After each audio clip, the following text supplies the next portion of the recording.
Good morning, everybody. Welcome to Conversations with Anasa. I am so happy to see you. Really missed everything last week and everyone. So good to see you. There you are. Great, great. Welcome. So let's start with meditation. Take your attention inside below your belly button and allow your entire mind, everything going on between your ears, to come to rest below your belly button. You can follow your breath down. Attention follows intention, and energy follows attention.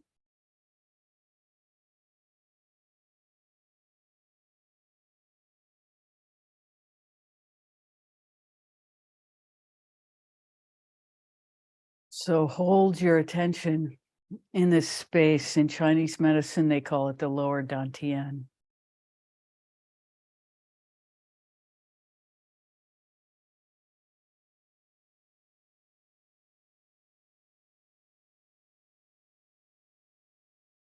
And begin to feel in that space without all the crazy talk from your head.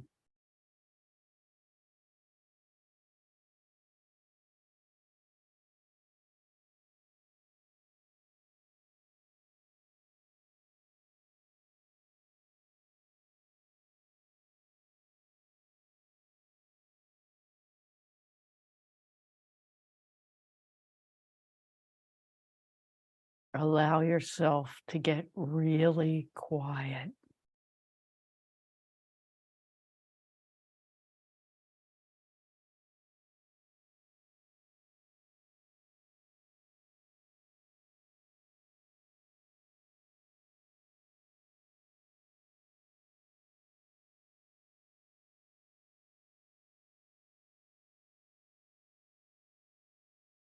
Understand that anything really important is beyond words.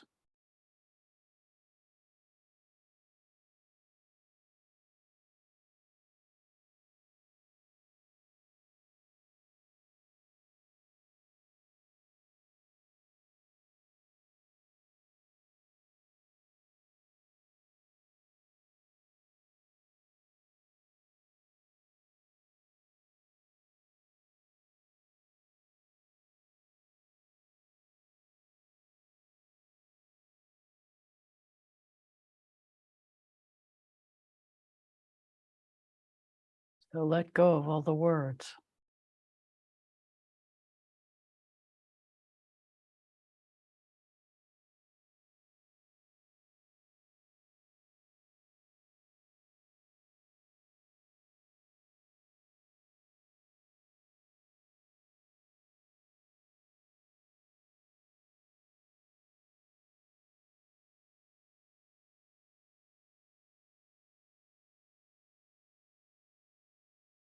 From this space, release everything that doesn't belong to you.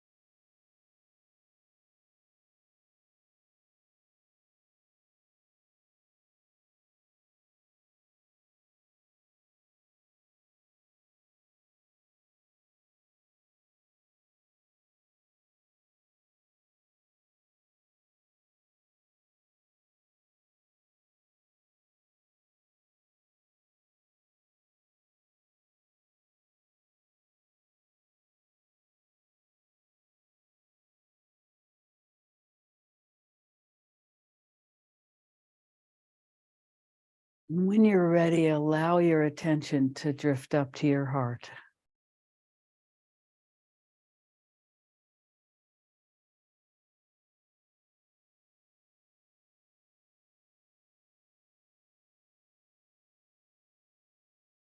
allow it to soften,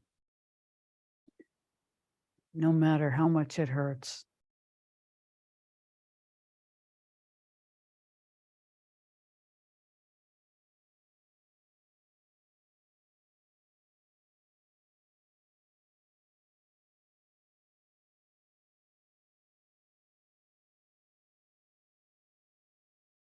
And drop the cascade of words that may try to fill the space.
Allow the pain to just be. Sometimes that's just what is. Pain is always transformative.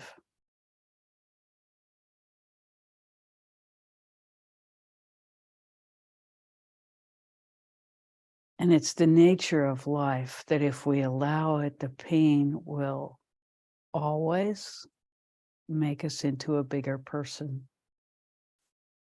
If we don't allow it, it may reduce us. It doesn't, it's our own disallowing. And that disallowing happens when we encourage messages of anything but love.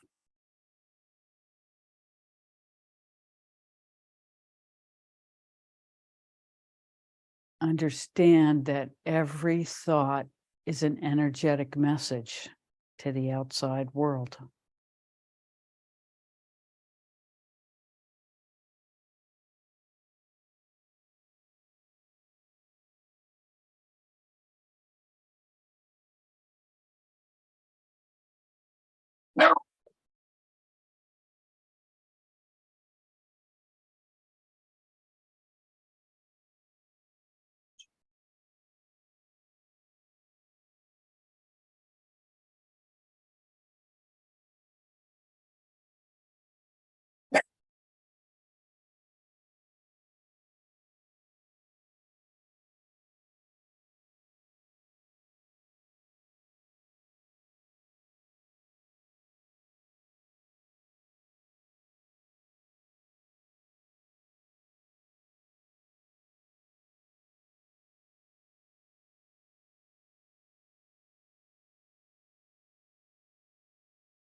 Feel into the third eye behind and between your eyebrows.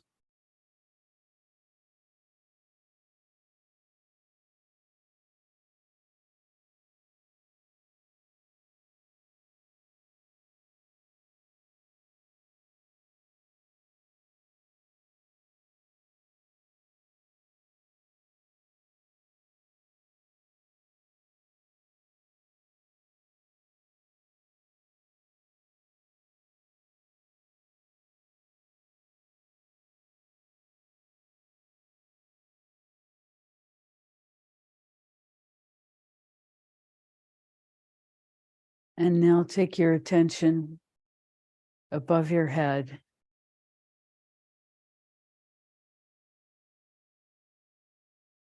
And follow the energy as it goes down in 360 degrees around your body. gathers at your central channel.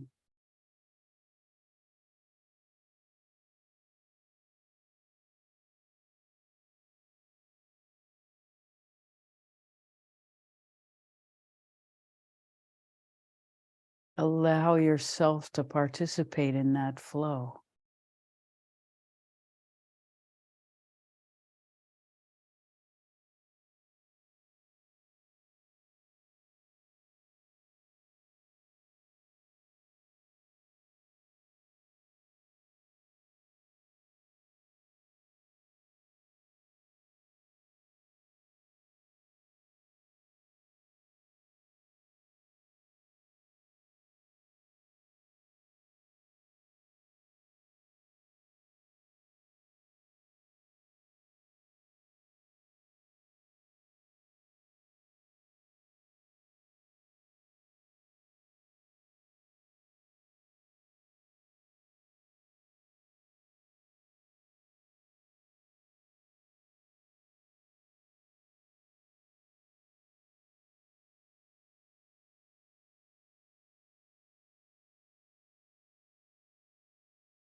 And when you're ready, from this quiet space, holding to that space, open your eyes. There's no hurry about it. Take your time.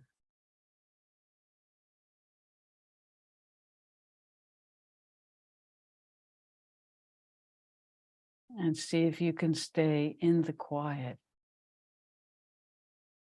and the external information at the same time.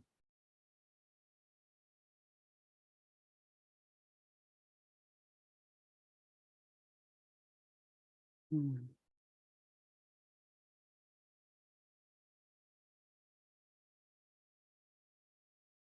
So how may we serve today?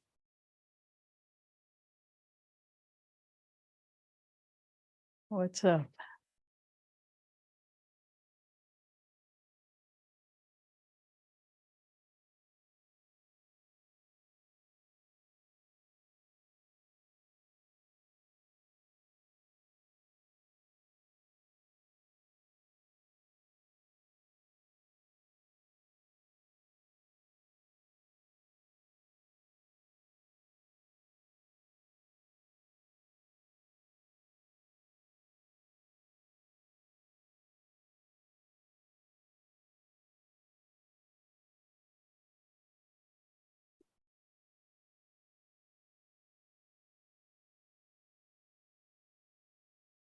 Anybody?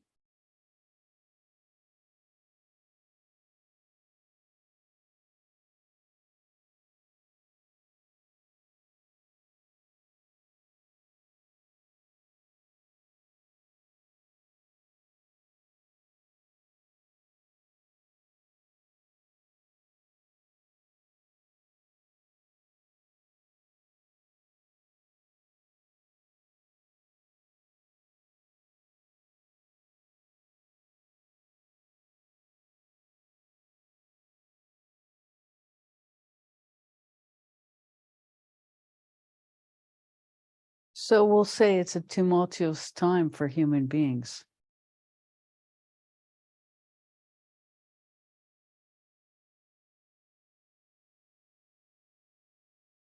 And you may all be experiencing that or experiencing something different because you're able to rise above it.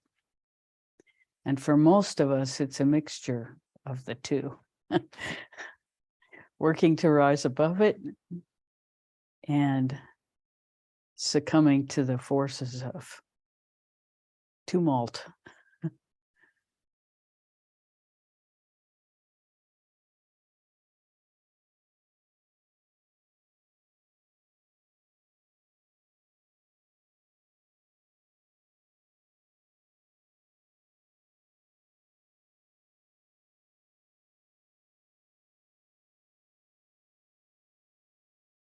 Yes. about using as a template in terms of in cases where people really do not wish you well, but is for whatever reason it's important.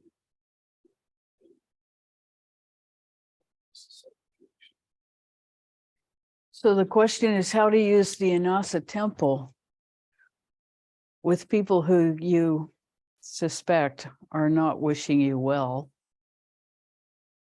but that you feel for one reason or another, usually because you're related to them, that you need to maintain contact.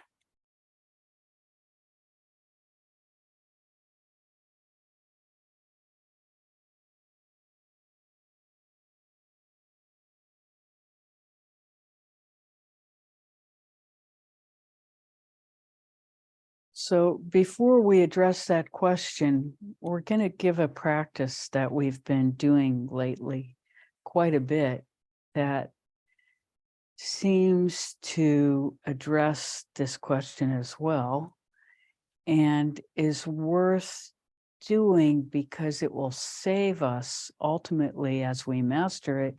It will save us a lot of energy and attention. And that is this practice. You create a bubble around yourself that is semi-permeable around your auric field.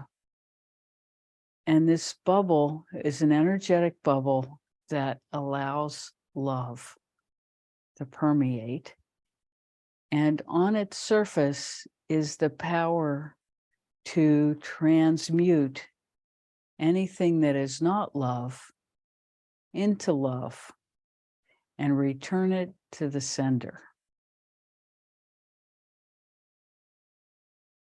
You put this intentional bubble around your auric field at the beginning of every day. And every time you think of that person or those people, you wish them well, knowing that your field is automatically set to do that as well. And so that gives you a level of protection. It's not really protection, because whenever we feel into them, we feel their energy. So at least we can put a dimmer switch on it by putting this bubble in place. And it reaffirms the quality of our intention when we're not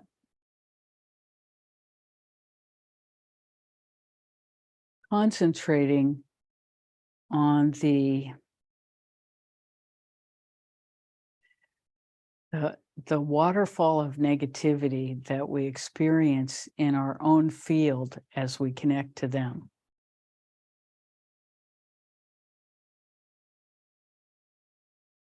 Does that make any sense? Okay, so it takes practice to create this field around yourself, but it's really, really worth it because it trains you in two things. One, that love heals all, including yourself. So you're letting the love through toward you. Doesn't matter where it comes from. Because essentially everything is love. But we need these kind of tricks to use our mind to engage love more of the time so that we're aware of it.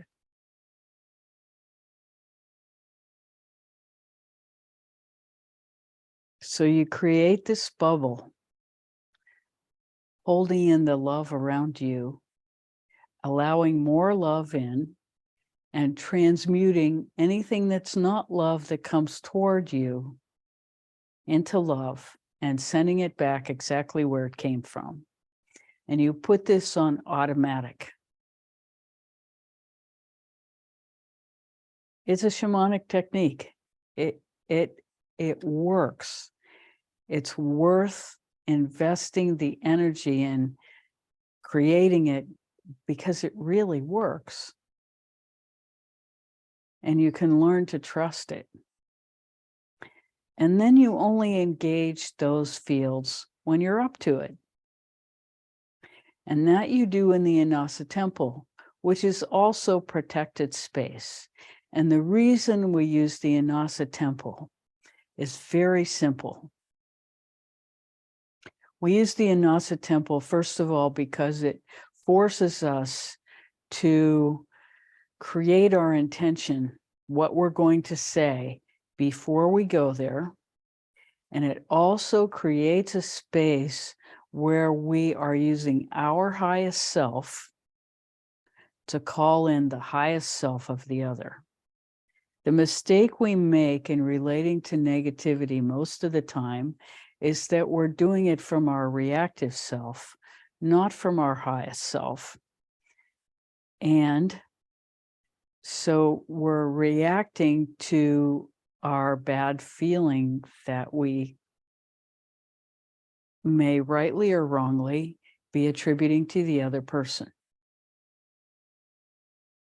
Most of the time we're right.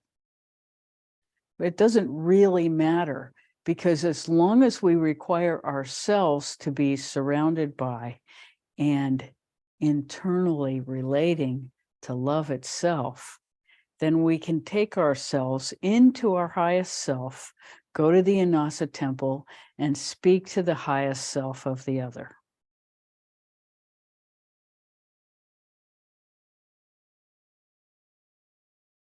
That way we are engaging highest self in all of our interactions, and everything we are concentrating on in creating our own field is love. There's nothing else that's important. And love is beyond words.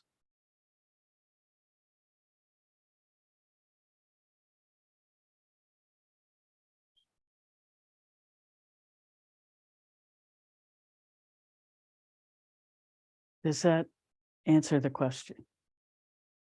So the real crux of the matter is highest self to highest self. That's the only thing that can make a difference. Anything else is reactivity. And this is why it's required when you go to the Inasa Temple that you figure out what you want to say first.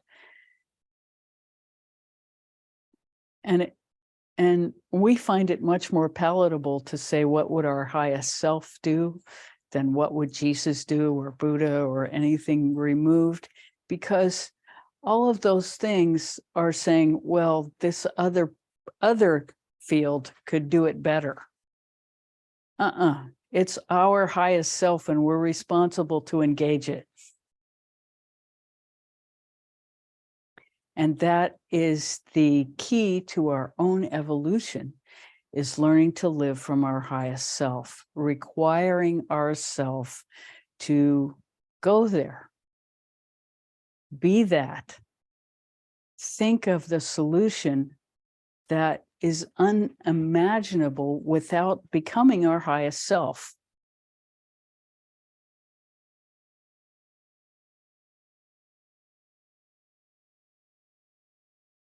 And you have no idea until you have experienced it in your own life a few times. And the first few times you think it's beginner's luck or something like that. But this works. It really works. And it's really simple. And you have to keep reminding yourself of the rule. If it's not simple, it's not spiritual. Spirituality and highest self success is available to every human being. It's a delusion that has been created by people who want to control us, that this is only available to 1 in 10 billion, or whatever the number is. It's a pure delusion. This is the human birthright, is to become our highest self. But because nobody tells us that, we don't even try.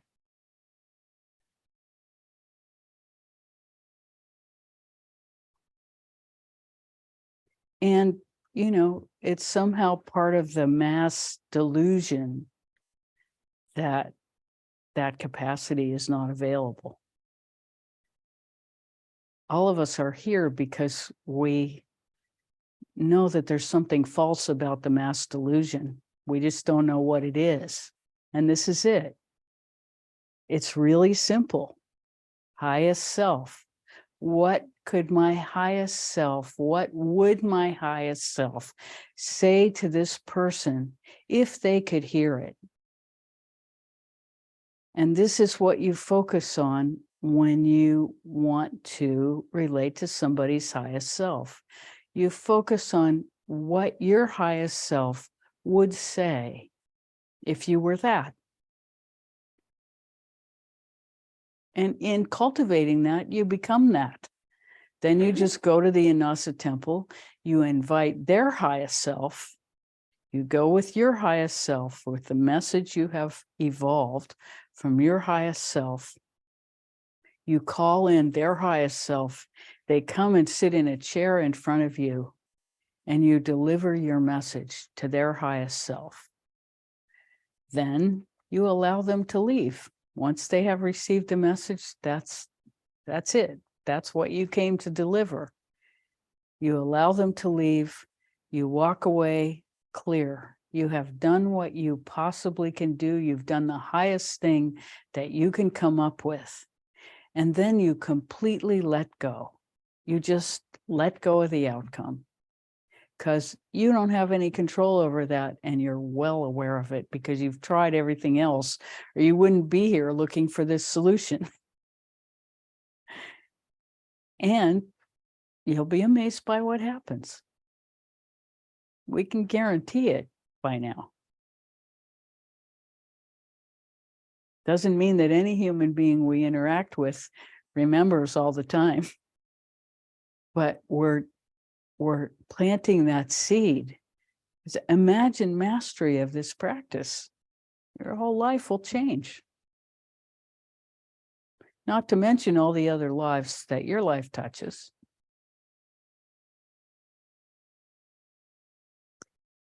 It is not complicated, but remembering to do it is, for some reason, for all of us. And we think it's the mass delusion. You know, somehow we are convinced at a very, very deep level that there's nothing we can do to change this world. To change ourselves is really what we're saying. And the way we change ourselves is we hold our intention to the highest. And we sit and hold and hold and hold until we get that highest message we can deliver to the other. And then we see that value over time. We see the value of engaging our highest self. And most of all, we understand that it exists and it's available all the time. We just don't use it.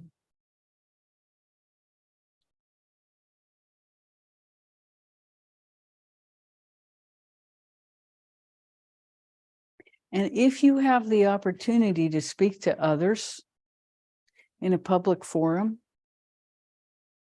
somehow weave this message in there. Human beings are capable of great love.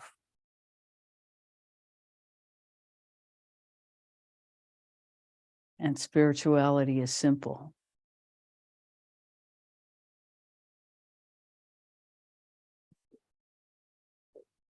And help exists if you engage it. And the way to engage it is with your highest self, because that's what it is.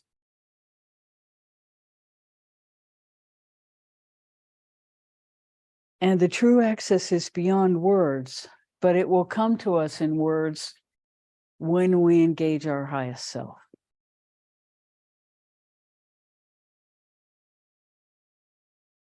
It will come to us how to approach the other.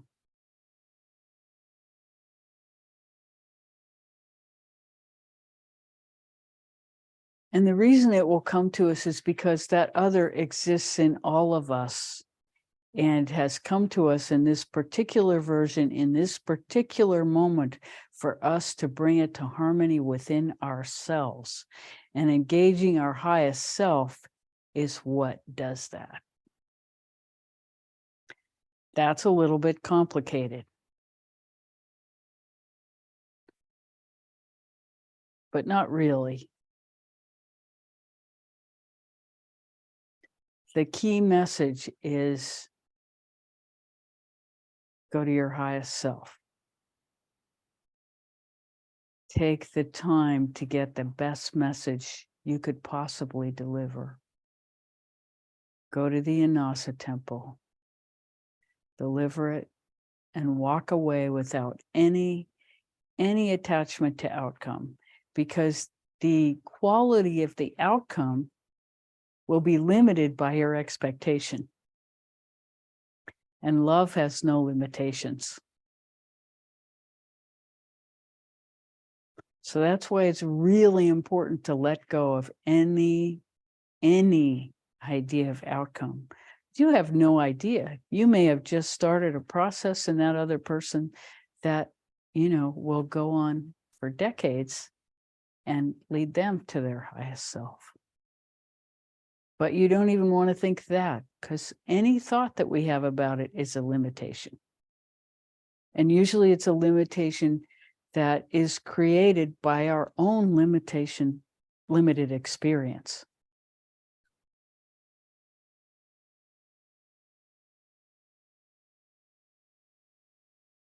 Because our experience of transcendence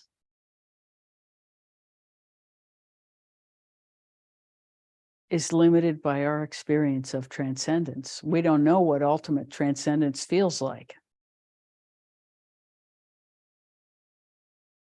Because there's always more. So this is why we talk about it as beyond imagination.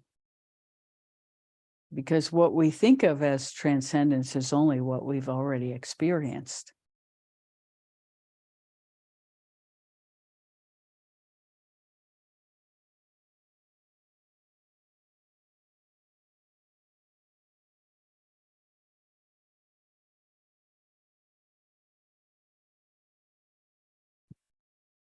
Does that answer your question?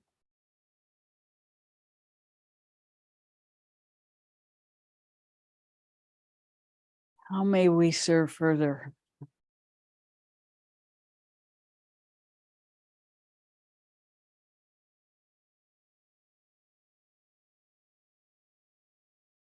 Yes. This sort of touches on, well, completely touches on the subject that that's been coming up for me a lot is empathy. And I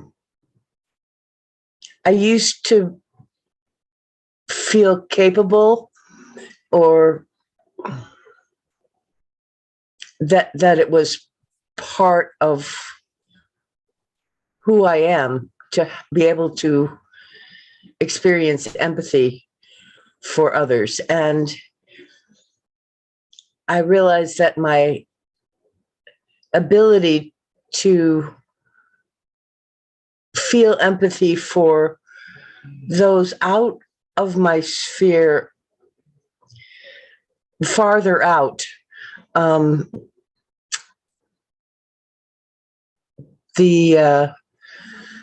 it seems like there's a whole lot of people who have really negative intentions about the world and other people and that sort of thing. And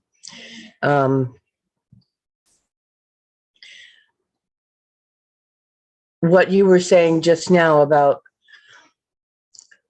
highest self to highest self makes a whole lot of sense, because I can't understand the motivation, the destructive motivation, the condemnation I am familiar with a transgender child, and when I hear people speaking about people who have that in their lives, I don't understand. What's it to them? Why all this hate and violence and that sort of thing?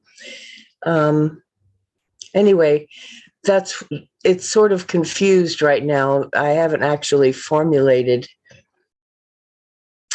a question about it, but I am sensing that it has to do with highest self to highest self. But how do you do that with what I perceive as a group or what It's no a, different. a movement? It's no different.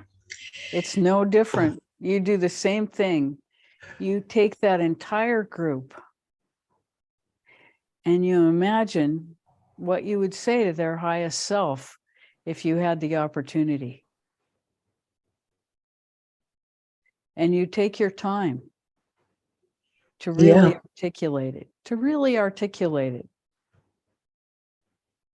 And you'll learn a lot about yourself and your own prejudices as you do it. Because what keeps us from empathy is that we see the world the way we are. And so whatever we have judgment against, we see as righteous. But when we begin to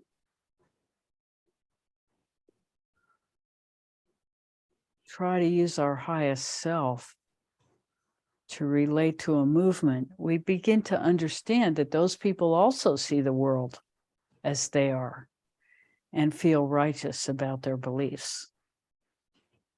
So it means that we have to carefully articulate why we feel what we feel and what we wish them to understand about that. And there is so much learning about how to be articulate about what it is that we believe and how to question ourselves in that articulation, that we begin to understand compassion.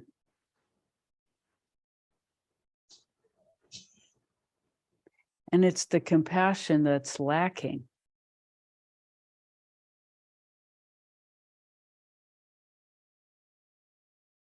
In most of these discussions.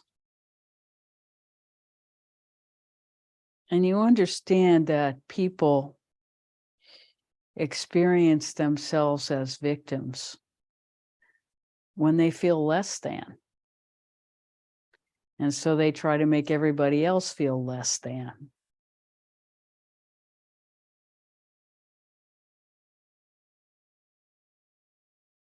And the only hope for the world is love.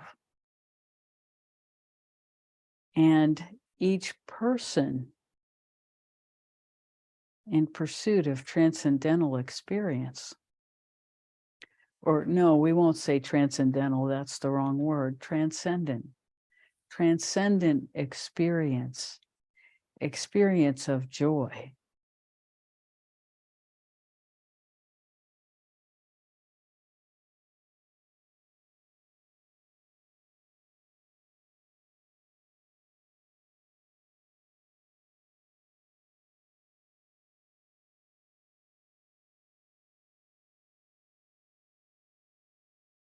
So you carefully frame your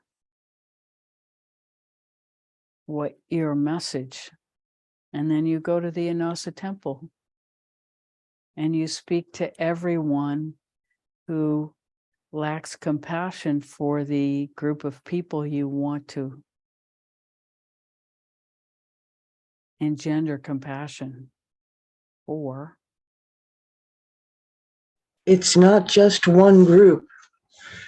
It's Right. like a whole half of the planet Exactly. needs that. Yeah. Exactly. This is the human situation. And so we cultivate our love in all arenas.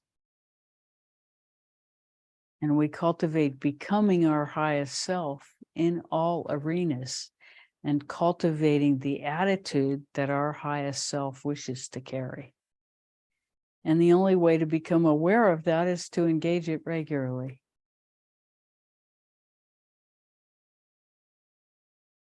And that will cause you to begin to experience and examine the places in you that feel victimized, where the victim in you lives. And you will begin to bring that to harmony. Does that make any sense? Some, I actually don't, I'm not connected with a feeling of victimization Not in in this my moment. life. What? Not in this moment. Yeah, hardly ever, really. And when I do feel pushed around, I speak up about it. I don't feel powerless. I can understand that anyone who felt powerless in their circumstances might have a negative reaction and would act out. I do have another question after this. We want to respond to that a bit first, Okay. because very often when we feel righteous is not different from feeling victimized. It's the flip side. And so that righteousness also needs some examination, because sometimes what is behind that is anger.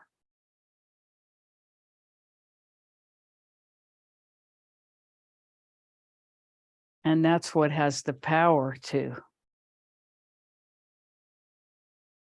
to rise up in those moments of righteousness. We're not speaking to you specifically. We are speaking generally about righteousness being the flip side of victim.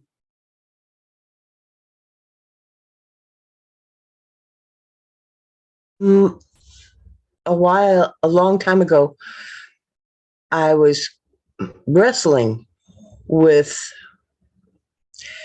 righteousness um, as a fundamental question for me. And it was explained to me, and it really opened it up, that it's okay to be right. It's not okay to need to be right. And that there was a profound difference between the two. And that sort of set me on a different direction because I did not know. Every time I said, "Oh, you're being righteous," stop that. And the question was, "Aren't you trying to be right by stopping trying to be right?" And so it was like, "No, I can't understand this." And then it was cleared up by the fact that I have to look at the need to be right rather than being right. One can be right and innocent, but the need to be right is counterproductive.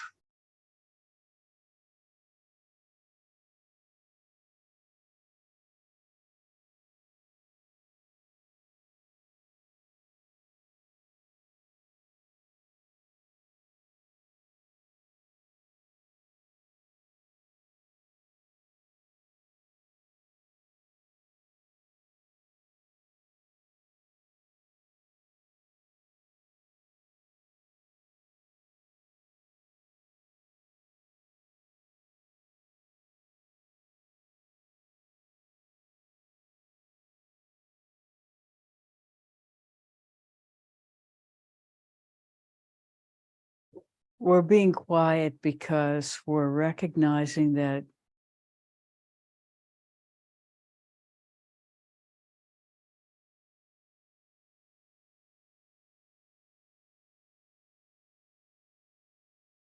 because our worldview is that resources are limited, it is also our worldview that we live in a competitive environment. The reason resources are limited, we perceive resources to be limited, is because they're hoarded by a few. The right use of environment, right in quotes, we could say proper use of environment could create plenty of resources for all. The earth is bountiful.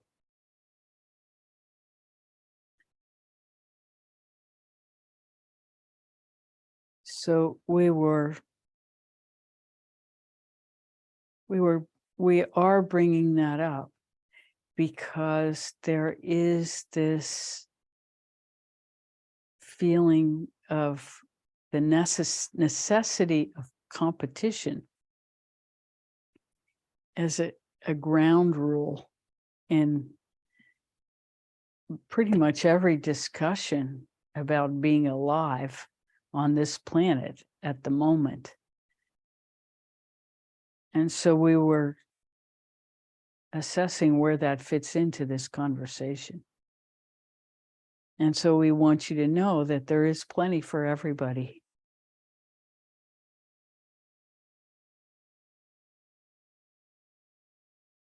Available, constantly renewing itself.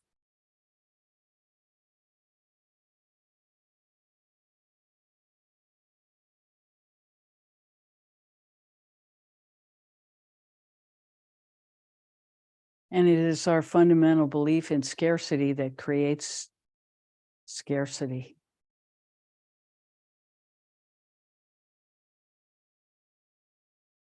And the reverse is also true. If we have a fundamental belief in abundance, that creates abundance. Our belief system is important here. The earth is capable of whatever. And where we put our attention is what grows.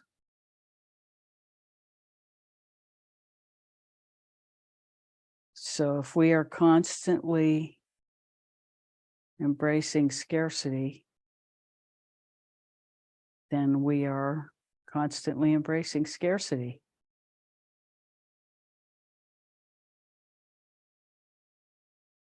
If we assume that we will have enough, we have enough. Everybody on this call has reason to assume we have enough. And so we have enough. Whatever our definition of enough is.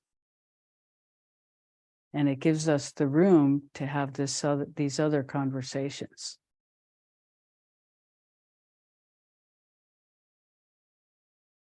So, we could easily go to the Anasa temple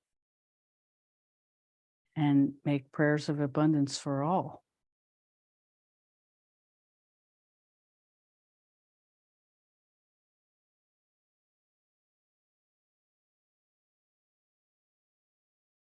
And feel how that just changed the environment that all of us are in this moment. We all went to that place. And the environment that we share just went like that. Isn't that interesting? Did you notice? We call that an upward shift. It does have language. And we can do that for ourselves anytime. If we feel bad, we can go to the Anasa temple and wish abundance for the entire world.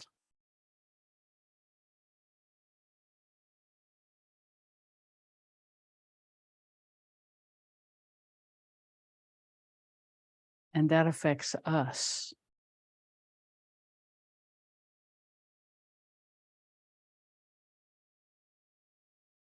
Every time we engage our highest self, that affects us.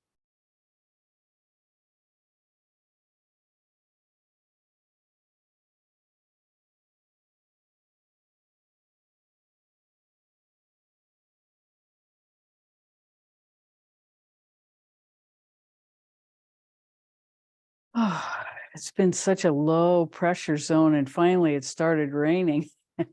That also created an upward shift. At the same moment that we wished abundance for the entire world. Isn't that interesting?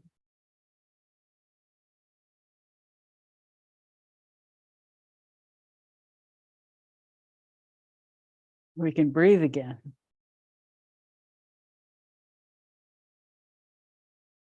So here it is. We had that oppressive feeling when we started this morning. Low pressure.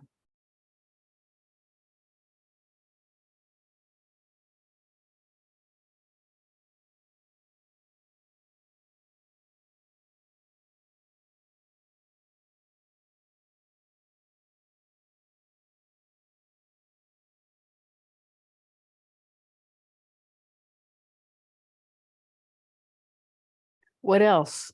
We're in kind of a funny place today. Yes. Well, I just want to say it's just a wonderful talk we've been having this morning. I mean, it just goes to such a deep place that I am so appreciative of. This is just such an opening. I just had to let you know. Well, thank you. Thank you for that. Thank you. You're so welcome. We're so delighted to be here.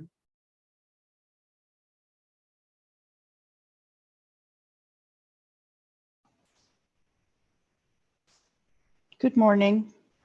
Good morning. On that happy note, I wanted to also report the phenomenal result I've had from being in the Anasa Temple. My first visit there was to speak to my daughter's higher self. And I think I told you that she sent me flowers for Mother's Day, which was completely unexpected. And we have had a difficult relationship, but I try not to speak to her on the telephone. I try to keep it at texting.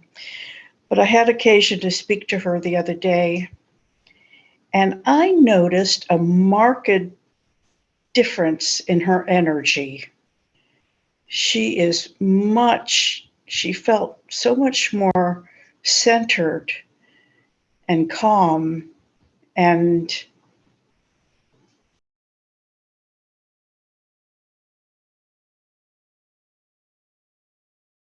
was possible. So I just wanted to reiterate what Nancy was saying, how powerful these talks are and this practice is. And I have been going to the Anasa Temple every day to speak to my granddaughter's higher self who's in crisis. And I don't have a particular result that I'm aiming for. I'm just trusting that our higher powers will do what's appropriate.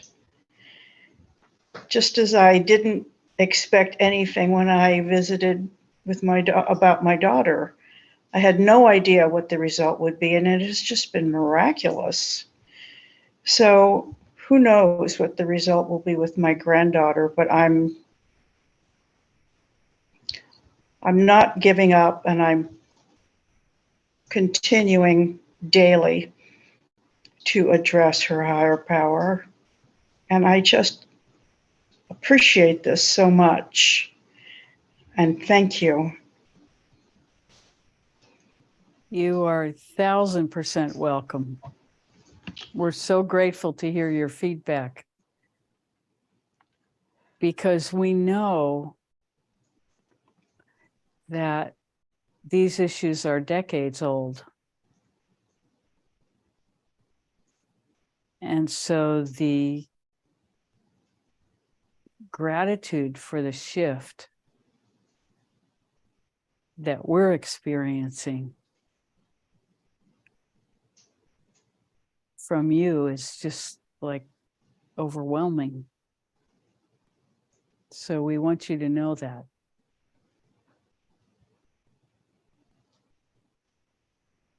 Thank you. We bow to your practice. Thank you. On another note, I'm wondering if you can speak about the Saturn retrograde that we're coming into, or that we're in, I guess. Yes.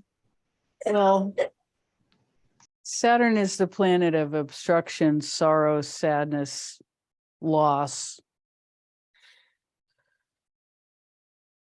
And at the same time, it's considered to be the most spiritual planet, because Saturn brings us to our knees, which brings us to God or the goddess.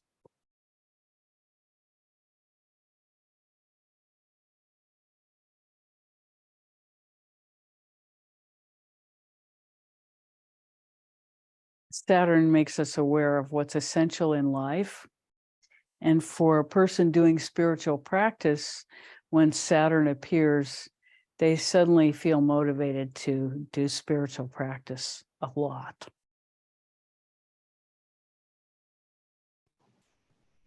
Does this mean that we can expect loss and sorrow during this time? It's completely dependent on our own particular birth chart, Oh, I see. where Saturn is always somewhere in the Right. sky. And so where it is in our particular configuration of planets determines where it is that we feel loss. And some places, sometimes there are beneficial planets that are balancing Saturn. That means that we don't feel it at all. So it is completely dependent on our own astrology, where and what we experience during a given time. Saturn is always somewhere in the sky when we're born, and it's always somewhere in the sky as we go through our life. So how it affects us at any given moment has to do with those factors and the balancing factors in our own astrology. So we can't make predictions, and we can't say exactly global things. And there is an area of astrology called mundane astrology, not because it's mundane, but because it deals with the planetary effects on global experience. And we can guide you to somebody who's an expert on predictions, who did predictions for 2023. His name is James Kelleher. And he's a Vedic astrologer who actually was hired to rectify the chart of the United States some years ago. And so he went to the Library of Congress and he investigated the signing of the Declaration of Independence and rectified the chart of the beginning of the United States by studying the history. And So he does an annual report about with worldly predictions. And that's interesting. There's a lot of sophisticated astrological stuff that he talks about as part of it, which you can ignore and just focus on his predictions and assume that, you know, he's a master of what he does.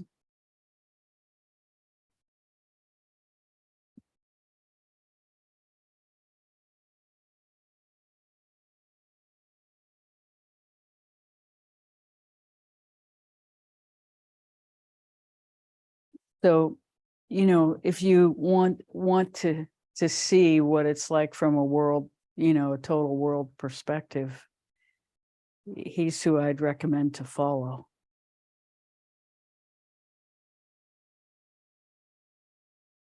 Of course, I have my own who's who based on the teachers that I've attracted. So Thank you. Yeah, I still consider myself to be sort of narrowly informed of what's really out there.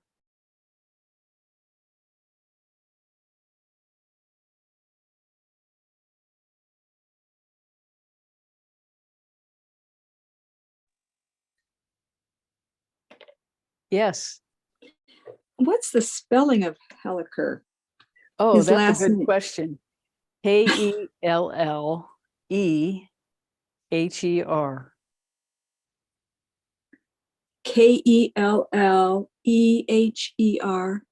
Yes, Okay. James. Yes. Good. Okay, thanks. Yes, and he has a website, and his autobiography is quite interesting. It's on there. He went to India as a very young man, and I don't know if he says all of this on his website, maybe somewhere, but I've read it. He went to India and he met an astrologer, and the astrologer read his chart and said, "Oh, you're supposed to be an astrologer. I'm leaving town, and for the next 3 months, I want you to live in my house and read all my astrology books." They were all in English. And so he did. And when he came back, at a certain point, James had figured out how to predict his own death. And so then the astrologer took all his books away and gave him the job in his shop of, at that time there weren't computers, so you had to by hand figure out the astrology chart of the person based on the birth date by doing a lot of math. It's complicated. But they had to draw every single chart. So his task became drawing the charts of all the people who were coming in that day for astrology readings. So he would spend his day doing that math for a long time. And then one day his teacher said, "Okay, it's time for you to start reading charts." And he was thrown into the arena of clients. And he realized as he started to read their charts, he just, you know, started saying what he'd heard everybody around him saying to clients when they saw certain things. And he realized that he actually knew what he was doing. But there are a lot more stories like that around him, and around a lot of astrologers who went to India at a young age and were cultivated by great teachers. The website is jameskeller.com. In the chat. Oh, good. The website's in the chat, jameskelleher.com.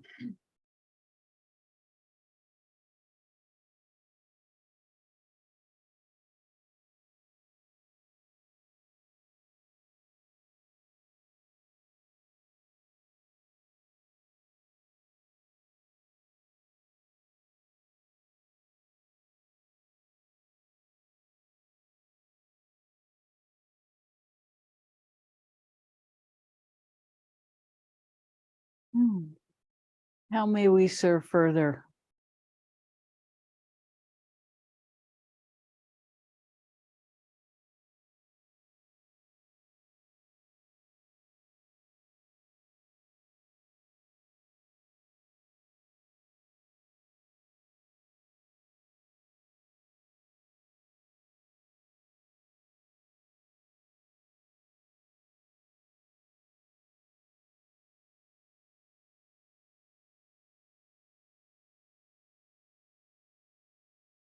Well, we're feeling pretty complete for the day.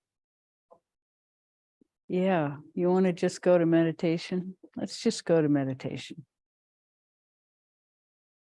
So we're going to continue with the meditation where we left off at the beginning. And we welcome you to do whatever works for you. And we'll sit with you for the next 15, 18 minutes, however long we sit together.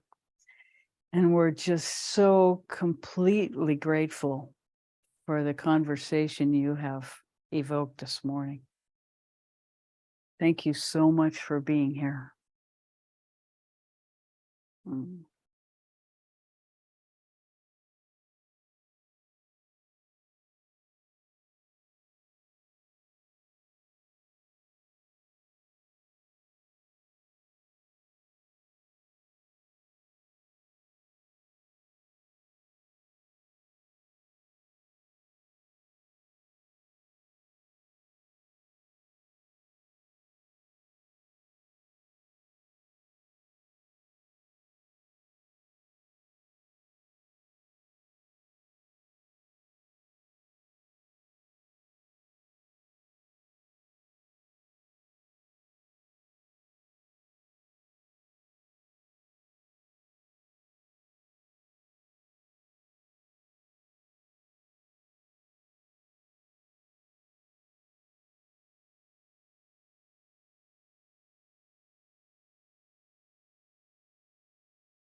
I guess that was the conclusion of our meditation. So happy to be with you today. So much love. That was our gong. Bye for now. Have a great week. See you Wednesday or Sunday or both.